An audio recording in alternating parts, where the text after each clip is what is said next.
O esforço pelo qual cada coisa se esforça por perseverar em seu ser não envolve nenhum tempo finito, mas um tempo indefinido. Entende? Quando você está em uma situação a qual é limite, quando você está doente em uma cama de hospital, precisando de ajuda, quando você está em uma situação de violência extrema, como tantas violências em que a gente vê por aí, não é? Hoje em dia nós vemos as pessoas passarem fome. Aqui no Brasil houve uma melhora, uma grande melhora em relação a outros. Mas cada vez que a gente vê isso, não é? Quando você tem fome, você ainda persevera na vida, não é? Perseverança é a ideia, é a palavra, não é? Com efeito, se envolve um tempo limitado que determinasse a duração da coisa. Seguir-se-ia, então, exclusivamente da própria potência pela qual a coisa existe, que após esse tempo limitado ela não poderia mais existir, devendo se destruir. Mas isso é absurdo. Ou seja,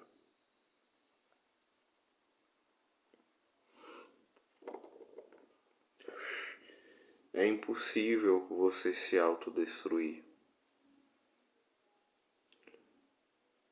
Eu tenho as minhas dúvidas, não é? Quando fala em depressão,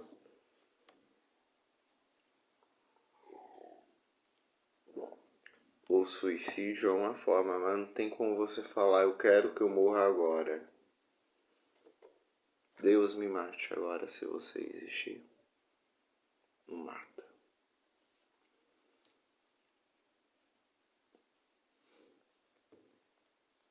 Mas isso, pela proposição 4, é absurdo. Portanto, o esforço pelo qual uma coisa existe não envolve de maneira alguma um tempo. Vocês lembram antes do exemplo que eu havia dito, não é? Uma coisa não pode se autodestruir, não é? Mesmo que eu não estou falando aqui blasfemando contra a religião de alguém, mas entenda que se mesmo dentro da sua religião, caso você seja de uma doutrina mais evangélica, não é? Mesmo assim, não é? Deus não te destruiria, porque a ideia dele não é do supremo bom, não é? Uma supremacia da razão que perpassa absolutamente tudo e é bondoso. Pois é, então ele não faria isso com você. Não é ele que você pode confiar.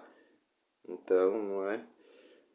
Calma aí se de alguma forma você ficou com medo do desafio.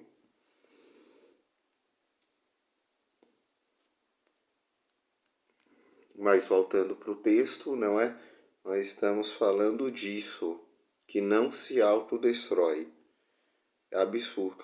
Portanto, o esforço pelo qual uma coisa existe não envolve de maneira alguma um tempo definido, mas pelo contrário, ela continuará em virtude da mesma potência e pela qual ela existe agora, a existir indefinidamente desde que, pela mesma proposição 4, não seja destruída por nenhuma causa exterior. Logo, o esforço envolve um tempo indefinido, que desde que não seja destruído por nenhuma causa exterior. Que obviamente, não é? Em dadas situações, você pode perder a sua vida, mas não necessariamente em uma situação a qual dependa pura e exclusivamente exclusivamente de um desejo interno seu. Obviamente que um atentado contra a vida, contra a sua própria vida,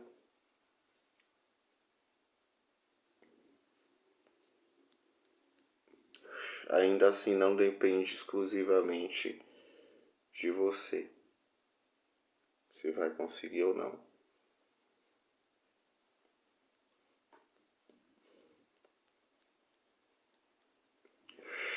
E veja bem,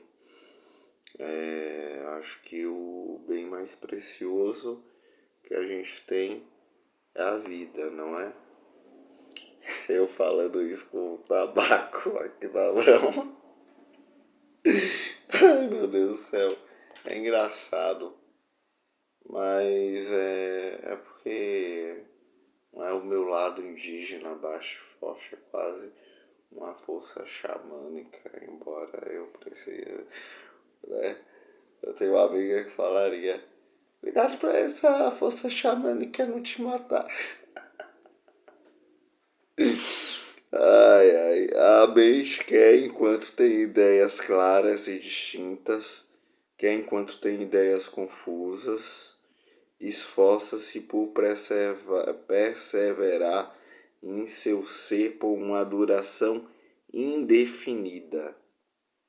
Está consciente desse seu esforço. Consciência de esforço, não é? De perseverança, não é? Ter ideias claras, distintas, que é diferente de ideias confusas. Quanto mais verdade, mais verdade. Não é conhecereis a verdade os libertará, como gosta de falar determinados coleguinhas da extrema direita.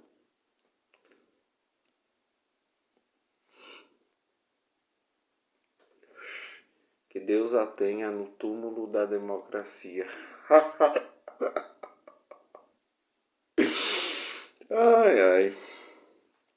Tô falando do Bolsonaro, tá?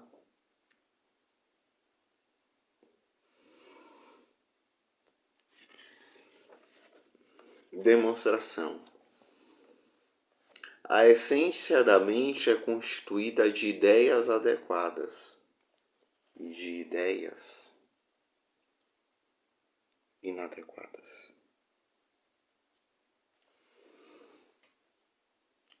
Tal como demonstramos na proposição 3.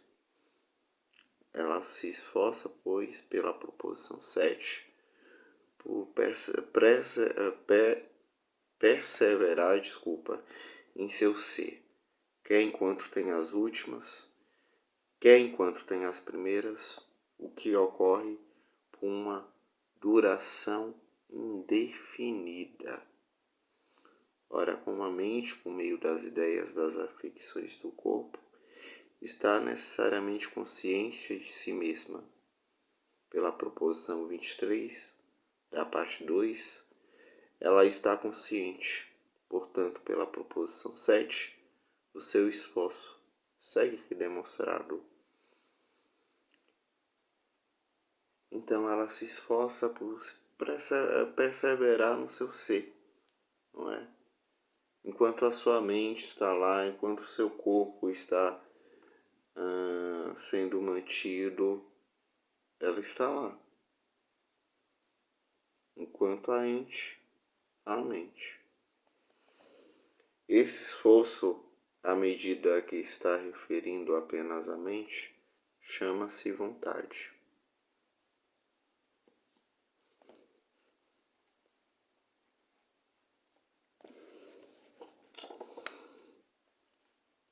Mas, à medida que está referindo simultaneamente à mente e ao corpo, chama-se apetite. Apetite é quando está relacionado ao corpo. Isso me lembra Platão, né? Esse desejo consubsível.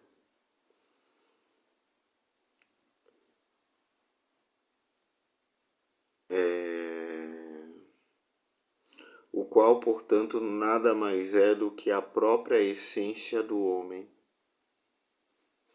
de cuja natureza necessariamente segue aquelas coisas que servem para a sua conservação, e as quais o homem está, assim, determinado a realizar. O homem está determinado a realizar a sua autoconservação, a sua preservação, pensando no seu bem comum. Além disso, entre apetite e desejo não há nenhuma diferença. Nenhuma. Excetuando-se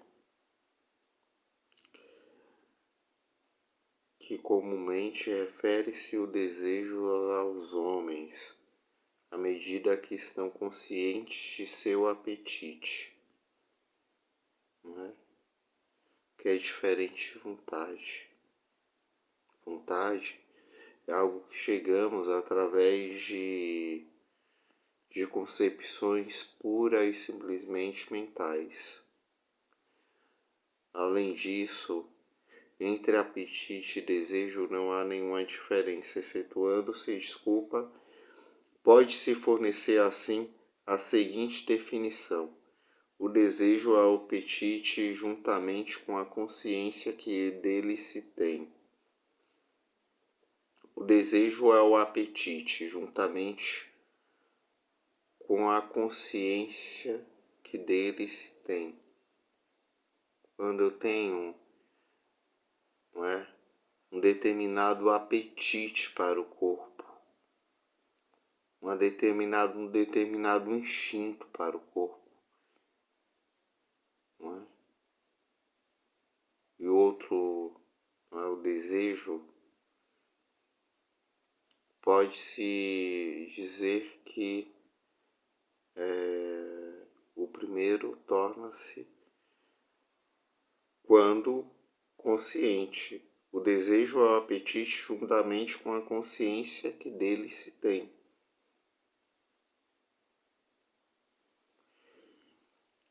Torna-se assim evidente por tudo isso que não é por julgarmos uma coisa boa que nos esforçamos por ela, que a queremos, que a apetecemos, que a desejamos, mas ao contrário, é por nos esforçarmos por ela, por querê-la, por apetecê-la, por desejá-la, julgamos-lo boa.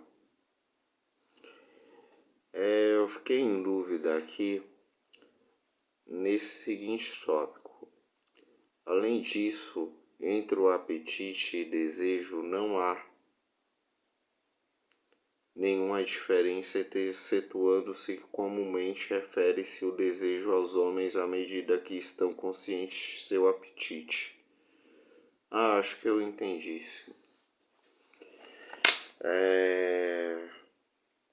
Quando nós temos consciência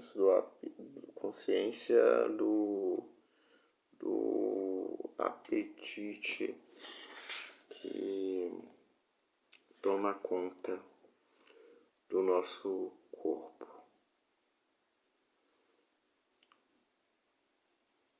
Uma ideia, e aí essa é a última, que exclui a existência de nosso corpo, não pode existir em nossa mente, mas lhe é contrária.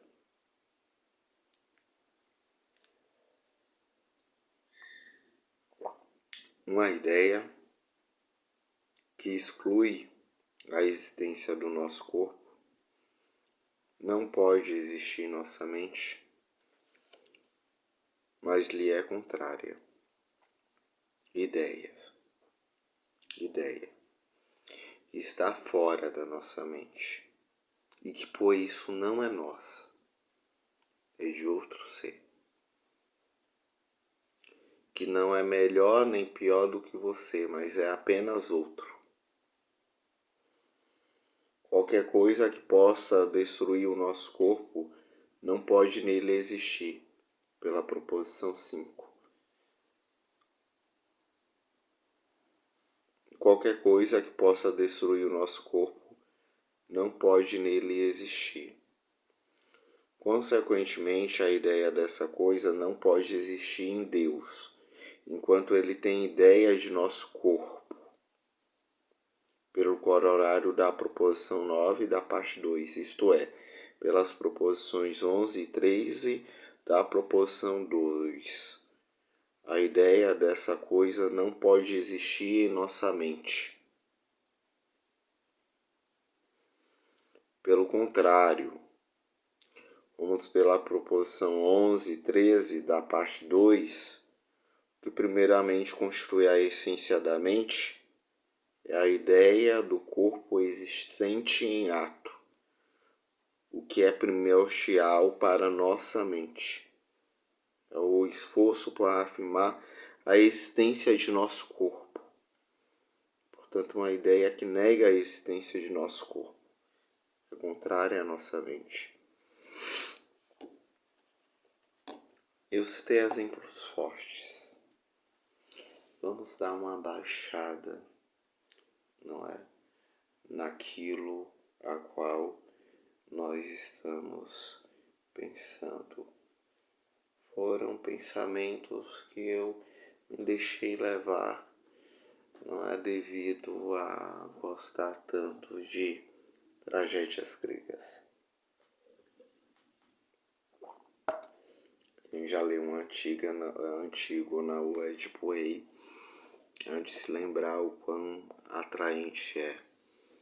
Não só teatro grego, mas o moderno também, William Shakespeare, Hamlet, ser ou não ser, eis a questão.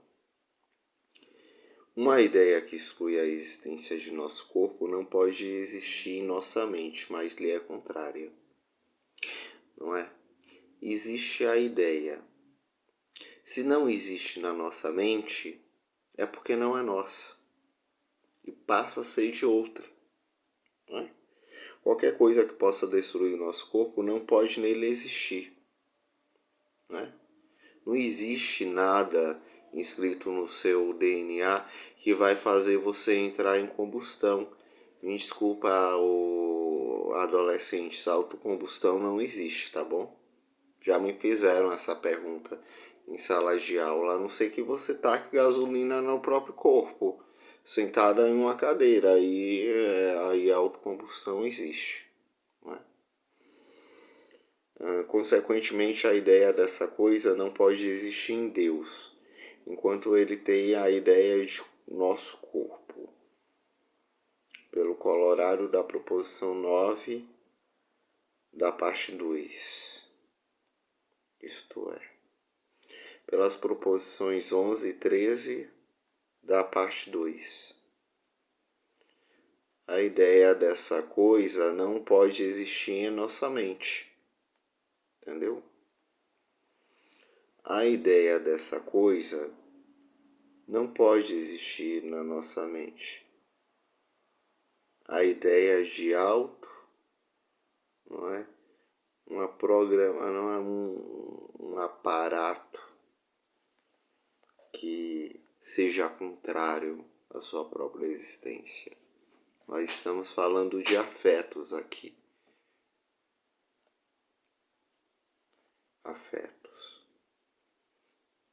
Pensado de uma forma que seja geométrica, que a gente consiga perpassar um campo contencioso. Sun Tzu diria, não é? Campo contencioso, não é? Montado com 3 exércitos e não é para aniquilar. E o que eu estou dizendo é apenas uma de divagação filosófica, apenas uma divagação, não é, de como que isto transcorre e com respaldo levado em consideração a nós mesmos, como corpo contencioso sendo nós. Essas figuras que se deparam com subjetividades únicas e que devem serem olhadas com cuidado. O que primeiramente constitui a essência da mente é a ideia do corpo existente em ato, o que é primeiro e primordial para a nossa mente. Nosso corpo existente em ato, que é primeiro e primordial na nossa mente. Não é? A ideia do corpo que se insere na mente, que por sua vez se insere de outros entes, os afetos. E o esforço para afirmar a existência de nosso corpo.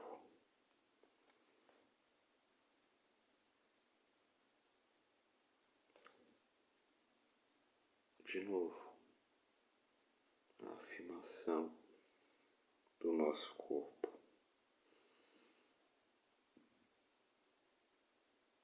É, portanto, uma ideia que nega a existência do nosso corpo. É contrário. E, portanto, uma ideia que nega a existência do nosso corpo é contrária à mente, etc., segue demonstrado.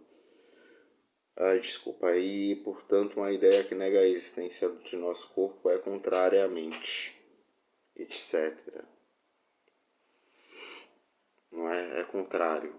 Uma coisa que nega a nossa própria existência. Entende? Ideias adequadas vão gerar concatenações, não é?